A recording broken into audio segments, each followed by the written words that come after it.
जीवन बदलून टाकणारी गौतम बुद्धांची कथा. एका वेळेस भगवान बुद्ध एका गावात उपदेश देत होते. त्यांना ऐकण्यासाठी मोठी गर्दी जमली होती. त्या गावात एक क्रोधी आणि अहंकारी माणूस राहत होता.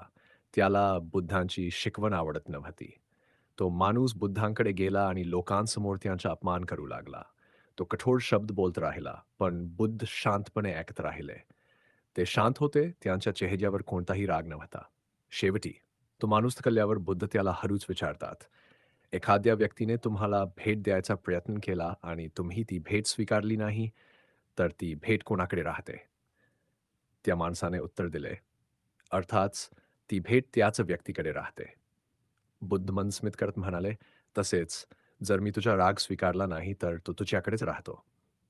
हे ऐकताच त्या माणसाला आपली चूक लक्षात आली. तो बुद्धांच्या चरणी नतमस्तक झाला आणि त्यांच्या शिकवणीचा स्वीकार केला. कथेतून शिकवण. ही कथा आपल्याला शिकवते की कोणीही तुमच्यावर राग काढला तरी प्रत्युत्तर देण्याची गरज नाही. जर तुम्ही शांत राहिलात तर दुसऱ्याच्या नकारात्मकतेचा तुमच्यावर परिणाम होणार नाही. क्रोध हा स्वतःला शिक्षा देण्यासारखा असतो. म्हणून संयम बाळगा आणि शांत चित्ताने जीवन जगा.